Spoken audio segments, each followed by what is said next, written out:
13. 유치장들과 이동. 한 주일 후에 나는 박천을 떠나 평양으로 호송되었다. 호송하는 박천경찰서 소속 경관과 형사는 무슨 보배암이나 대하듯이 정중히 나를 데리고 갔다. 평양역에 내리니 역시 정복순사와 형사가 내가 오는 것을 기다리고 있었다. 나는 내가 군수 한 자리 한 것보다 낫지 않은가 했다. 경관이 호위에 다닌 이 일이 비록 이름은 다르다 해도 그 형사들의 행동이 나에게 이러한 기분을 주었다. 마침내 나는 평양경찰서로 들어가게 되었다.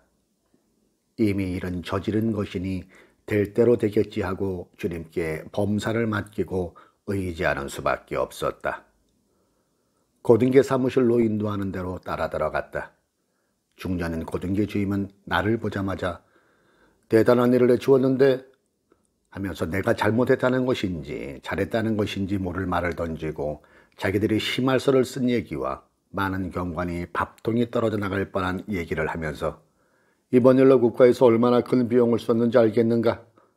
라고 말한 후 참 대단하군 대단해 하면서 멸시도 존경도 아닌 태도를 보이는 것이었다. 그리고 나서야 미안하다는 듯이 의자를 내놓으면서 앉으라고 권했다.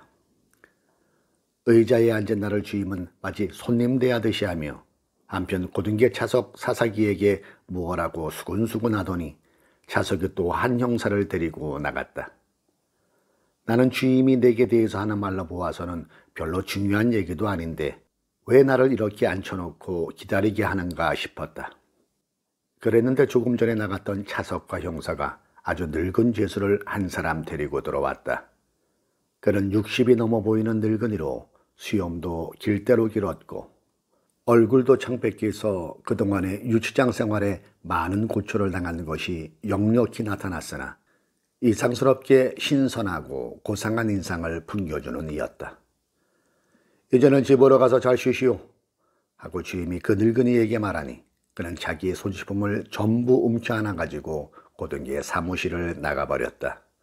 그때 지금 그 사람이 누군지 아세요? 하고 주임이 묻기에 모르겠는데요. 이기선 목사 모르세요? 모르겠어요. 지금 나간 사람이 이기선 목사요.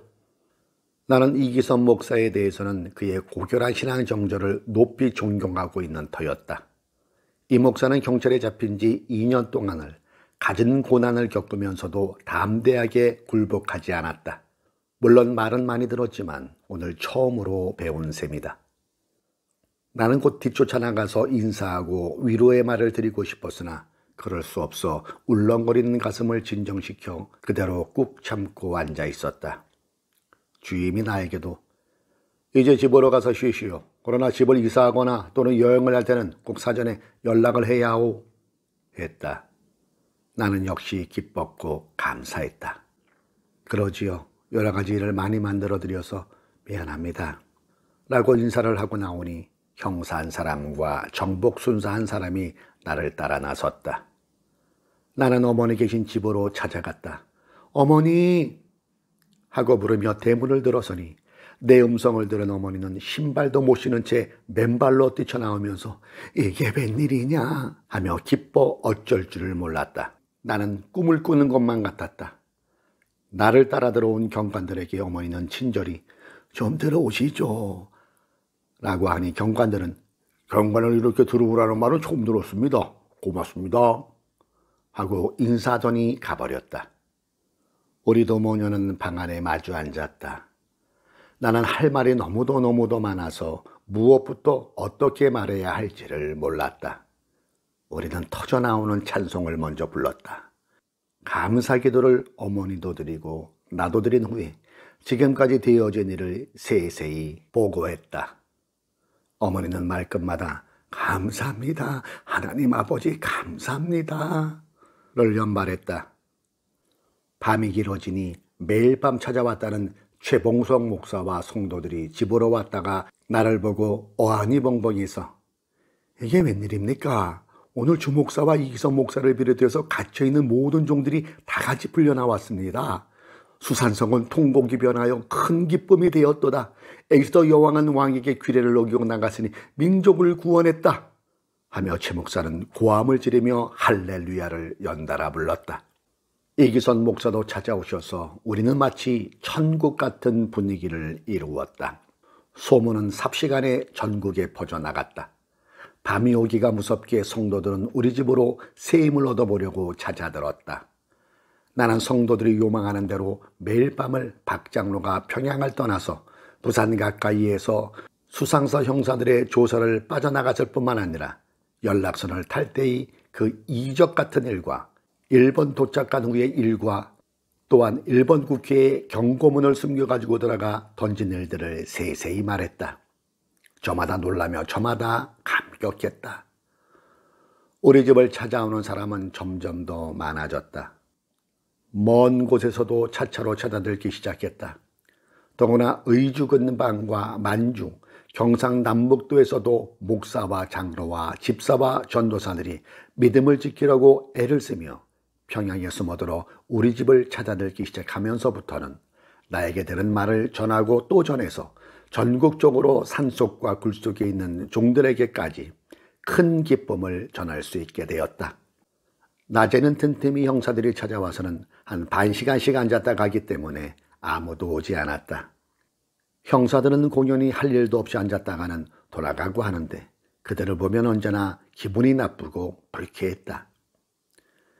여름철이 되어 덥기도 하고 피겨 삼아 큰 집 한 채를 얻어서 이사를 했다. 그리고는 경찰에 알리지 않고 내버려 두었다. 이때부터 성도들은 낮이나 밤이나 언제든지 찾아올 수 있었다. 경찰서에 구속되었던 성도들도 특별히 항일 사상 문제에 관계되지 않은 모든 성도들은 다 풀려나왔으므로 일본인에게 아양을 떨고 신사참배를 하는 목사와 장로들은 풀이 꺾이고 그 위신이 떨어졌다. 그러나 담대히 신앙을 주장하고 경찰서에서의 고문을 이겨내어 정절을 지킨 성도들은 무한한 존경을 받고 높임을 받았다. 형사들이 우리가 이사한 집을 찾고 있다는 소식이 들려왔다. 물론 우리 집을 알고 있는 성도들은 조심해서 형사들에게 알려지지 않도록 했기 때문에 이사한 후에는 얼마 동안 보기 싫은 형사꼴도 안 보고 지낼 수 있었다.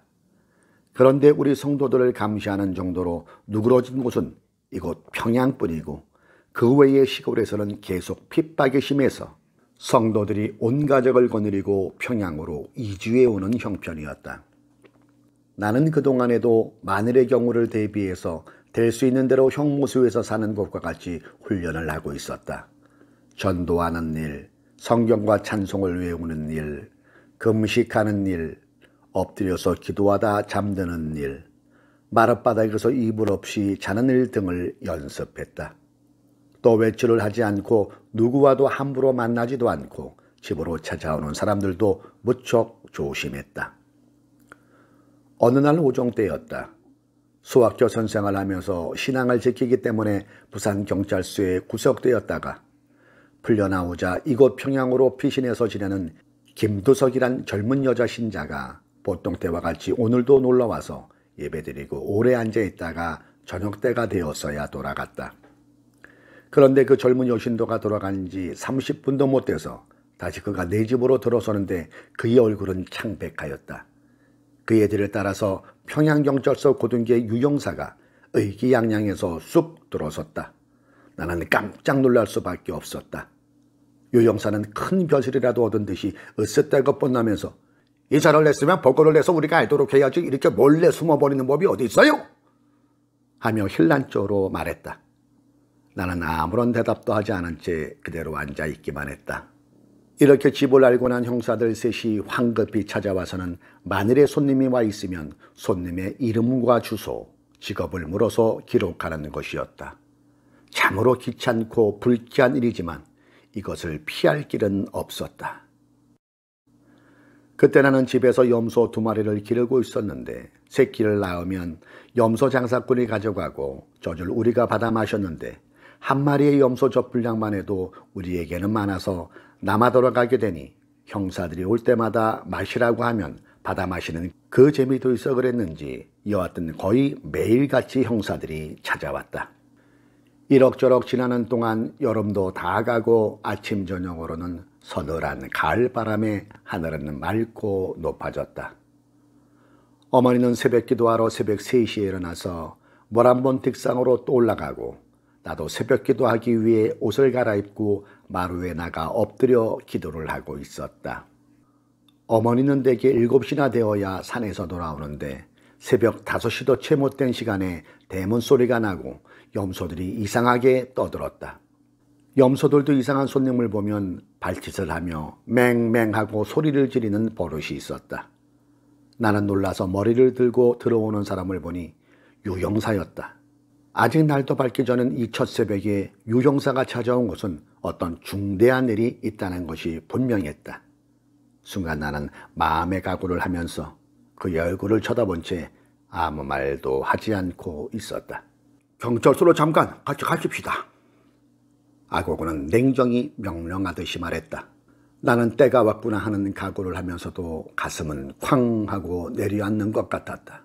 나는 마루 위에서 일어나 방으로 들어가서 어머니 앞으로 편지를 몇 자 써놓았다. 어머니, 경찰서에서 오라고 해서 갑니다. 너무 염려 마시고 주님만 쳐다보며 기도해 주시기 바랍니다. 이숙. 라고 쓴 편지를 어머니가 들어오셔서 곧 찾아볼 수 있도록 바닥에 놓고 앞으로 다가올 추위를 미리 생각해서 옷을 든든히 껴입고 모포를 가지고 형사를 따라 나섰다. 대문 밖으로 나서자 나는 하늘을 쳐다보았다. 아직 동이 트지 않았으나 어둠은 가시기 시작해서 동쪽 하늘이 밝아오고 있다. 새벽별들이 유난히도 반짝거리며 자기들끼리 왜 대화를 속삭이듯 아름답게 보이기도 했다. 형사를 따라 걸어가는 나는 시편 23편을 암송하고 그리고 마음속으로 찬송을 불렀다. 나는 150장이나 되는 많은 찬송가와 100장이 넘는 많은 성경 구절을 외운 것이 모두 내 가슴에 꽉 차 있어서 큰 힘이 되었다. 마음은 조용해지고 무언지 적신을 향해 들어가는 것 같았다. 그리고 이제야 내가 정말로 사망의 골짜기로 주님을 따라가는구나. 나 같은 가치 없는 인간이 그 영화로우신 주님을 위해 죽다니 하고 생각하니 마음이 거룩해지고 감격이 마치 물같이 나를 씻어주는 것 같았다. 나는 때가 왔어요 주님. 바로 이 때가 왔어요 하나님 하면서 주님을 의지하면서 형사를 따라갔다. 경찰서에 들어서니 이렇게 새벽 시간인데도 벌써 잡혀온 사람들로 꽉 차 있었고 정복한 순사와 형사들은 눈에 살기를 띠고 분주히 들락날락하고 흰옷을 입은 수많은 성도들은 모두 어린 양과 같이 순하게 잡혀와서 어떤 이는 담대히 기도하고 어떤 이는 눈을 감고 기도를 하고 어떤 이는 불안한 눈초리로 두루 살피기만 하고 어떤 이는 조용히 미소 지은 얼굴로 서 있기도 했다. 고등계 사무실로 들어가니 거기도 벌써 성도들로 꽉 차 있었는데 형사들은 성도들을 발길로 차며 뺨을 때리기도 하는 살풍경이 벌어져 있었다. 발길로 채이고 뺨을 호되게 얻어맞고 있는 성도들은 모두가 아무런 반항도 없이 어린 양 모양으로 그냥 기도만 했다. 불안과 공포에 가득 찬 이 사무실 안은 한편으로는 예수님의 이름을 높이 자랑하는 것도 같았다. 요 형사는 큰 공이나 세운 사람 모양으로 우쭐한 태도로 나만을 데리고 고등계 주임실로 들어갔다. 주임실에는 도경찰부에서 경시가 나와서 모든 중요 인물을 한 사람씩 점검하고 있었는데 나도 중요 인물 중에 하나인 것 같았다. 요 형사가 큰 소리로 격려를 하면서 경시님 안희숙을 데리고 왔습니다 하면서 경시에게 보고를 했다. 경시는 그 보고를 받자 머리를 들고 나를 쳐다보더니 얼굴에 의심이 가득해지는 표정으로 아이 이건 하고 유형사를 불러서 한쪽으로 데리고 가서 하는 말이 자네 틀림없나? 뭔 말씀입니까 경시님? 자네 참말로 안희숙을 데려온 것인가? 네 틀림없이 안희숙을 데려왔습니다 경시님. 그러면 저 여자가 안희숙인가? 네 저 여자가 안희숙입니다. 참만 뜻밖으로 점잖아 나가시지 않니야? 네 경시님 그렇습니다. 나는 안희숙이라는 여자는 아주 고집불통인 30이 훨씬 넘은 올드미스형으로 상상하고 있었는데 이건 확실히 내 상상 밖이란 말이야. 네 경시님 참으로 아주 사리에 밝고 아주 유식한 젊은 아가씨입니다. 나는 그 대화를 듣고 웃음이 터질 뻔했다. 경신은 다시 내 앞으로 다가오더니 나를 또 보고 다시 보더니 아저씨요, 안희숙이가 틀림없지요 했다. 나는 침착하게 일본말로 틀림없습니다. 내가 안희숙입니다. 마치 은방울에 울리는 것 같은 말소리군 하며 다시 나를 유심히 쳐다본다. 그리고는 참으로 신기하다는 듯이 자기 머리를 이리저리 흔들면서 무엇을 생각하는 듯 하더니 이 아가씨를 선교리 유치장으로 데리고 가. 횡포스럽게 할 필요가 없어. 응? 하면서 유용사에게 지시했다. 그리고 자기 혼자서 안희숙이지 참 그렇구만 하고 중얼거렸다. 나는 그에게 호감을 느꼈다. 마치 우글우글하는 이리떼 가운데서 영리한 개를 발견한 것 같은 기분이 들었다. 그래서 나는 일본어로 공손하고 조용한 맑은 목소리로 경신님, 만일 무슨 조서를 꾸미게 될 것 같으면 경신님이 직접 나를 신문해 주실 수 없을까요? 나는 숨길 것이 하나도 없지만 형사들은 내가 하는 말을 잘 이해를 못하기 때문에 나는 나의 말을 이해 못하는 사람들 앞에서는 절대로 입을 떼지 않겠으니까요. 꼭 경신님이 조서를 맡아주시면 참 고맙겠습니다. 그는 마치 아버지와 같은 너그러운 태도로 내가 한 말을 전부 받아 기록하더니 그렇게 되도록 상부에 보고해보지. 나는 유영사와 같이 그 많은 성도들이 횡포한 매질을 당하고 있는 것에 가슴이 메어지는 아픔을 느끼면서 고등계 사무실을 거쳐서 밖으로 나와 택시를 타고 선교리 경찰서로 갔다. 선교리 경찰서에 도착했을 때는 아침 햇살이 퍼져서 상쾌한 공기가 맑고 신선했다. 같이 택시를 타고 온 유영사는 말했다. 선교리 경찰서는 새로 건축한 건물이 되어 유치장도 어느 경찰서보다 제일 위생적이고 깨끗하기 때문에 특별히 생각해서 보내주는 것이요. 경찰서 정문에서 택시를 내려 유영사의 인도로 선교리 경찰서의 고등기의 사무실에 들어가니 다시 분위기는 냉랭했고 형사들의 태도는 직업적인 형사, 독특한 그런 태도들이었다. 나에게 본적, 주소, 성명, 연령, 직업을 물어 기록한 후 나를 데리고 유치장으로 내려갔다. 완전히 나를 죄수 취급하는 그들의 거만하고 야비한 언사는 나를 몸서리치게 했다. 그러나 이 모두가 예수님 이름으로 인해 받는 모욕이고 고난이니 기쁘게 달게 받아야 된다고 마음으로 결심했다. 그런데 나를 데리고 지하실 유치장으로 안내하는 형사가 천천히 걸어가면서 뜻밖에도 우리말로 이같이 점잖으신 분이 무엇 때문에 이런 고생을 하게 되오? 나는 그가 형사이지만 한국인이고 또 한국말을 쓰는 것에 반갑기도 하고 놀라면서 속으로는 먹고 살기 위해 형사 노릇을 하지만 그래도 한국인으로서의 정신을 잃지 않은 사람도 있구나 하는 생각에 나도 우리말로 믿음을 위해서 주님 앞에 충성을 다하는 것이 이들의 눈에는 죄인으로 보이는 모양이지요. 하니 그는 벌써부터 알고 있다는 듯이 그까짓 것 하라는 대로 하는 척하면 될 것을 가지고 왜 그렇게 고집을 세워야만 되고 양심이 죄되는 일은 법에 죄인 되는 것보다 더 무서우니까요. 하여간 나를 좀 도와주세요. 했더니 그는 눈에 빛을 내면서 빠른 말로 무엇을 어떻게 도와드릴까요? 하고 물었다. 나도 급히 우리 집 주소를 가르쳐주면서 내 어머니께 내가 이곳에 있다는 것을 연락해 주세요. 하니 그는 서슴지 않고 대답했다. 네, 그러지요. 유치장 안으로 들어서니 각 방마다 죄수가 꽉 들어차 있었다. 유치장은 중앙에 간수대가 만들어져 있고 간방은 반월형으로 부채살 모양으로 지어 있고 간방 사이는 물론 벽으로 막았으나 간방 앞은 철근으로 막은 것이 꼭 동물원의 맹수를 가두어둔 것과 같이 되어 있었다. 나도 물론 감방 안에 많은 사람들을 볼 수 있었지만 감방 안에 죄수들의 눈이 일제히 내게 쏠려서 나를 주시했다. 간수는 내 옷고름을 전부 뜯고 또한 호주머니에 있는 것을 모조리 집어낸 후 나를 여자 감방으로 넣었다. 그러나 그는 조금 전에 나를 유치장까지 데려다준 형사와는 딴판으로 무지했고 험상스럽기만 했다. 감방으로 들어온 나는 먼저 꿇어앉아 기도부터 했다. 주여, 이자야 사자굴에 맹수가 우글거리는 곳으로 끌려왔습니다. 주의 손과 지팡이로 꼭 나를 지켜주시고 어떠한 순간에도 멀리 가시지 말아 주소서. 그리고 집에 홀로 남아있는 어머니를 위해서도 간곡히 기도했다. 기도를 마치고 얼굴을 들어 옆에 간방을 살펴보니 모두가 유치장 생활에 시달려서 그런지 누구나 다 유순한 사람들만 같아 보였다. 여자 간방은 2방이 있었는데 한 방은 일반 파렴치범을, 또 한 방은 사상범을 비롯한 국사범으로 구별해 쓰고 있었다. 내가 들어간 국사범 방은 텅 비어 나 혼자 있게 되었다. 나는 혹시나 이 유치장에도 성도들이 갇혀 있지 않을까 해서 건너방을 자세히 살펴보았다. 그런데 남자 간방 제일 끝방에 수염이 하얗게 난 노인이 나를 뚫어지게 지켜보고 있었다.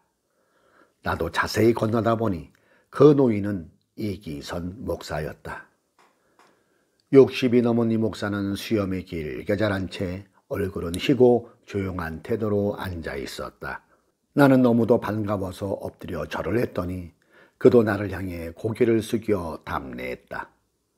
나는 가슴이 타올랐다. 그는 박천 내 고향인이다. 잠깐 동안이지만 우리는 그 얼마나 서로 만나서 간증을 하면서도 힘을 돋구며 서로 격려해 왔던가.